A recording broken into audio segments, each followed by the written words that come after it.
Hello, I'm Brittany from Ugly Hand Dyes. I'm here to show you how I put flesh on the disc. We'll be focusing on skin tones, shading, and contouring. Okay, to start off, I do recommend having a really clean rinse medium. If you're already dyeing and it's kind of muddy, it's gonna show up on the disc with lighter colors like skin color or yellows. So for the lighter colors, I like to have a really nice clean rinse cup. I use acetone, you can use whatever. And I'm going to start with my flesh number 2, is what I call it.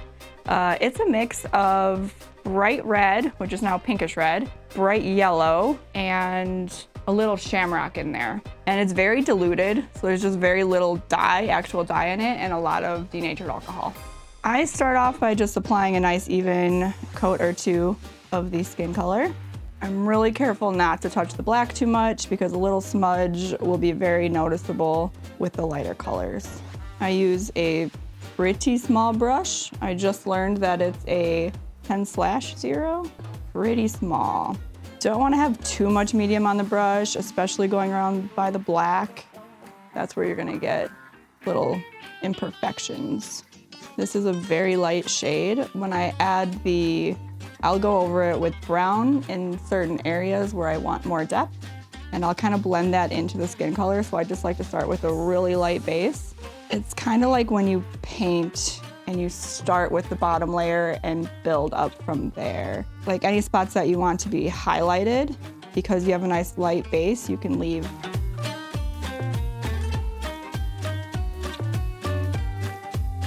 For this, I'm really just trying to get it nice and smooth and even. Not adding any shading or anything, just a nice even coverage. I like the smaller brushes because it allows you to get into the more detailed spots without touching that black. The bigger brushes can be nice for getting a really smooth coverage, but when you're working around the little details like the nose and the eyes and around the face, you just really want to have a lot of control. And also, if you get like a big blob of dye, it can cause some bleeds or some unevenness. So this allows me to control how much dye is on my brush and where exactly I'm placing it. It's definitely one of those things that the more you do it, the more you can predict your paintbrush, the more you know what it will do, how it will act. It's almost like a relationship in and of itself. You like learn your tools and you get better and better at them the more you practice with them. I have switched up my brushes quite a bit. I find different favorites here and there, but I've really stuck to this 10-0 for quite a while now. It's a little bit pointed, so if you want to get to small areas, you can use it accordingly, or if you want to like push down and use the longer ends, you get more coverage. So it's like very controlled. I have another video that goes over just shading in general, just kind of general tips and tricks if you want to get more information about that. Today I'm going to focus mostly on skin tones. I will say I use the same technique even like I do a lot of monsters and zombies and whatnot, and even if their skin's green or gray, I still use the same strategy as I'm using today, just different colors. So this can be used in various ways. I just thought I would go with the classic skin tone. These bigger areas where there's not a lot of detail, it is important to get like a nice smooth coverage because you're not going to add as much shading to that. My skin color mix is very diluted, it is very light. It's just a nice base. It is nice too to kind of go with like the shape of the contours. Around the shoulder, I try to go around and follow the shape rather than just having like jagged, squiggly lines. I like to use DA because you're really a part of the whole process. You're not waiting. I really don't like sitting around and waiting for, say, lotion to set. Even with heat, it's still waiting. And I also like that I don't have to use heat. There's always the conversation like, does heat change the flight of the disc? Does disc dyeing change the flight of the disc? I feel like I can at least say, well, I don't add heat very often, so I'm probably not changing the disc very much. I don't like to wait. I'd probably be just sitting there starting another project, and then I would just be completely side quest distracted. I like to just stay focused on one thing at a time whenever I can. And this reduces the amount of time you're sitting idle. I usually save the skin tone for last. I feel like there's less risk of, say, another color bleeding into it if you save it for last. Because if I was like dyeing right here, if that bled out into the skin tone, it would be much more noticeable. So if I keep it covered in vinyl until the very last bit, it's, in my mind, just less risky. I also save a lot of the like finer details for last for the same reason. I don't want a color to bleed into it. It'll be more noticeable. I want that part like as pure as possible until I need to do it. I like to do the black stencil at least 24 hours ahead of when I'm going to be doing the rest of the dye. I don't know why, but I feel like I get less bleeds that way, less smudging of that black. It's more forgiving when I give it that extra day. In my mind, it's just like settled into the plastic. I can touch it a little more with the DA mixes without it getting places I don't want it. Just going over it now and making sure I have as smooth as I can. I will be going over it all many times. I do a lot of back and forth. Once I get the darker brown on there, I'll hit it again with this color, so I just like a solid light base. I have a lot of glare, so I'm just trying to like look at it from different angles, which I have to do at my own house too. Depending on your lighting, it's like gotta kind of angle your face differently to see all the spots right. Sometimes it's nice to just go over with a little DA if you got any streaks that you want to kind of blur out. Anytime you dip into your DA though, make sure you have a nice clean brush. I have some like streaks going downwards, so I just want to kind of counteract it with some horizontal action. All right, so the next step is I go in with like a darker brown color. It's the color I made. It is 1/16 of each, burnt sienna, chocolate, lilac, and meadow. All mixed together in there with DA. And this color just seems to work really nice for your shadows. And then also for a darker skin tone, it's a really nice color on its own. And then you can add the lighter skin tone for highlights there. So I really just use these two colors no matter what skin tone I'm doing. So if you've ever watched a makeup video, this is very similar to contouring. You want to put the darker brown where the shadows of the face naturally occur, just like next to your nose, under your cheekbones, and around the edges, also like around the top of the forehead. Watch a makeup video, it could help. Basically just hit those spots with the brown, and then I'll go back in with the light skin tone and blend it a little bit here. So the cheekbone's gonna be about there. You kind of like just go from the top of the ear to the middle of the lips. It's kind of the shape you're looking for, the placement you're looking for. It's gonna start off pretty harsh. I kind of just lay it on there where I want it, and then I'll go back in and blend it in. You got a little bit of time to work with that. I would not wait too long, but you can certainly kind of line it out. You got a little bit of time, but I would go back over it pretty much immediately. So we want a little shadow behind this nose, the under part of the nose here down to that lip. And then her face is kind of angled, so I'm really gonna make this half of her face a little shadowed. And then right where the nose and the eye meet, I usually do a little bit in there. I tend to start with like less than I think I'm going to need as far as laying down that darker spot, and then I'll go back and add more as needed, but kind of just like I said, I'm building it up as I go. Start with a little bit of that darker brown. I'm gonna hit it with some of the lighter skin tone and blend it out. If you ever watch drag people do makeup, they hit the contour hard, and it's actually really informative. Right here in like I guess the temple, you tend to get a little bit more shadow, so I pull that out towards the eye a little bit more. And basically starting where it's dark and pulling it out to where it's light, making it a nice smooth transition. Around the cheekbones a little, make it feel natural. And here it was kind of all just not smooth, so this really is a nice way to go in and smooth out all that streakiness.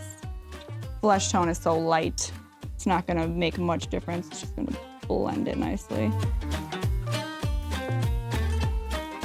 This is where it's pretty important to like be purposeful with your strokes, like which direction they're going.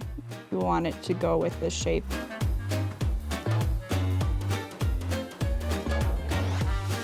Grab a little bit of the brown. Need some fresh dye on there to work with.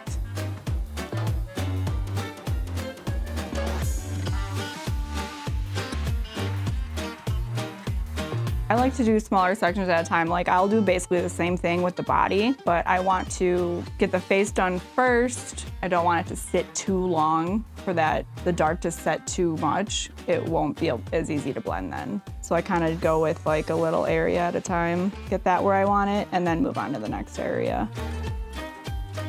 A lot of building up as you go. I do try to only keep one bottle open at a time, but with this it's a little tricky. I like to say, it needs more drama. So I always like to go a little bit more than I think I need to, because in the sunlight, it really washes it out a little bit. You really can go, I think, a little bit more dramatic than you might think. And there's also like this fear of like, oh, I did too much. That's definitely very real. That's why I like to build it up slowly. It takes longer and it takes patience. It allows you to kind of adjust as needed, and it's a lot easier to add more than to take away. Building it up is very important. Now I'm kind of smoothing out wherever I can, kind of working from the inside and pushing that brown into the areas I want it. I really hope the details show up. It can be really hard to capture this more subtle shading on camera, but when you see it in person, you're like, oh, you can totally see it. I'm maybe doing it a little bit more than I usually would just to make sure it shows up, but this is pretty close to what I do. All right, so I basically do the same thing with the bodice, the chest, the neck, the upper torso. Under the head, there's gonna be some shadow from your chin. It's already kind of built into this stencil. There was some other that was built into the stencil up here, like black, but I took some of it out because I really wanted to just like work on a blank slate for you. You could really see how to do it with basically nothing. The neck is round, so you want that like center to be the lighter part. Add some to the edges here. And then you got like the hair, so I usually just kind of do a little bit, like that might be leaving a shadow. A lot of back and forth, like I said before. Keeps it nice and smooth if you go between the dark and the light faster. It gives you more time to blend it nicely. It's a little bit tricky. Gonna throw a little bit more of the lighter color in there. For that part, like where you're starting in the middle with the lighter color, it's kind of nice to have a little extra dye, a little more dye on my brush than normally. And that kind of pushes it out where you want it. So here you think about the lighting, like she's kind of slightly facing that way. So you want the part that's away from the light to be a little darker. Just like her face, this side is shadowed. I'm gonna do the same thing with the shoulders, make that side a little more shadowed. You know, bring the drama, needs more drama. Be extra with it. A good artist, somebody who knows more about art, like a trained artist, you know, they really think about where the light source is. I try to consider that. I'm not gonna pretend it's my strong suit, but it is good to think about, like, I'm kind of picturing the light coming this way. So the highlights are gonna be more on this side of her body. I'm sure there's lots of really good videos about that and like tips and tricks. I just kind of wing it and go, yeah, looks good. I've got this little like collarbone thing here. So I'm picturing that being more shaded in. Some images with the women too will have like a little line for the collarbone. I like try to keep the dark part kind of above it where there might be a little shadow. If you get an area too dark, it's good to just take that lighter color, go over it, try to push. The dye expands. So you want to start in the light part and push it to the dark part. And it kind of pushes the dark where you want it. If it gets way too dark and you're like, oh no, I ruined this disc, that's when I would go to straight DA, no dye in it whatsoever, and almost try to use it as an eraser. So again, start in your light parts and push towards the dark parts. It's gonna help a lot. There is no eraser, so obviously a little bit of practice and, like I said, building it up slowly is helpful. And the more you do it, the more you'll be like, oh, I got this. I'm not worried about it. So I tend to use the lighter skin tone for shading and blending rather than using straight DA. If you use straight DA, you'll get kind of splotchy bits. It's not as smooth and even as if I use the dye. So I prefer to use the skin color for a smoother blending. Gotta really accentuate these round shapes we have here. A little shading all around, make them look natural.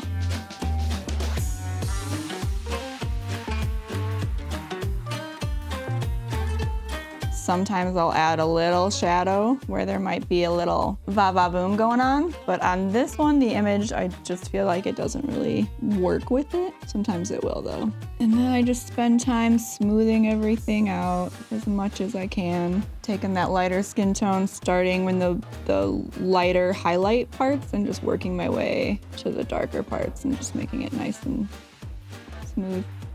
You can still kind of lighten the areas if they feel a little too dark by hitting them with that lighter skin tone. I feel like her face is a little bit darker than the bottom part, which is kind of nice to have a little bit of highlight there, but I'm just gonna do a little bit more of that darker brown just to make the face match the body. Basically just laying some darker brown down so I can spread it around and make the whole skin tone match. I think that's about good on the skin tone, and then I'm going to go and add like a little bit of kind of makeup. So this is just bonus. That's basically it for the skin. That's what I do to bring her to life. I'm gonna add a little rouge to the cheeks. And again, I will probably go back to that flesh tone again to make sure everything's nice and smooth. Like if this gets a little too pink, I can go hit it with a little bit of that light skin tone and dull it down a little. I'm using the bright red / pinkish red. I'm gonna start at like the temple and just kind of work my way down. Definitely don't wanna go too hard on this. So just a nice light little kiss of pink. And then I thought I'd give her some real fun, funky eye makeup to just tie it all together. I'm gonna use a lot of the colors that I had going on. So yellows, orange, red is where I'm thinking. I did do like a mock-up on my tablet and I liked it. So I like to do like the lighter colors in the center. And I'm gonna add a little bit of that skin tone. I just kind of forgot to do the top of above the eyelid. This tends to be a highlight part, like right below the eyebrow. So I always try to keep that really light. Draws your focus to that. I'm gonna do a little bit of this, like a custom gold mix. It's basically what I use for that orange. It's very orange. It's a little bit more muted than like the creamsicle though. I'm gonna use a little bit of blood red. Blood red is aggressive. Keep it real subtle here. And not saturate it a lot. So I've kind of laid out the colors and then I'm gonna go back and forth again, a lot of back and forth and blend them together. And this is such a small area, I just want a very small amount of dye on the brush. This is where that fine tip of the 10-0 brush is nice. And I want to bring a little bit of this golden color above the eyelid, just on the outside here, for funsies, for drama. Yeah, so I just want to add a little bit of shading to the gold tattoo and the earring. Kind of thought like pearls, leave them white, just add a little gray shade. I love this light gray color. It's really good for just very subtle little shading. It does have a bit of a blue hue to it, but I think it's just really nice for shadows and still being not too dull. Like it's not just gray. Got some pizzazz.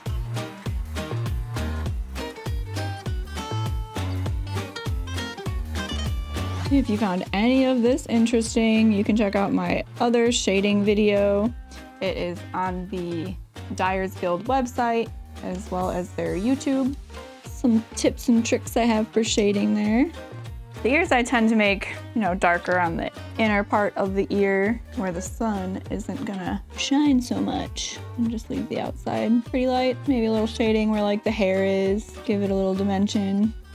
All right, I've colored in all the parts I want to color in. I'm gonna give her a really good rinse with cold water, dish soap, and a magic eraser. I hope you enjoyed the video. I hope you learned something. If you want any supplies or more videos like this, information about disc dyeing, the Dyers Guild website, dyersguild.co, is the place to go. I definitely use that resource a lot. I think a big part of us disc dyeing crew is that we like to help each other and share information, and that's a really good resource for you. Check out other videos, go to the website, find your line, craft your piece.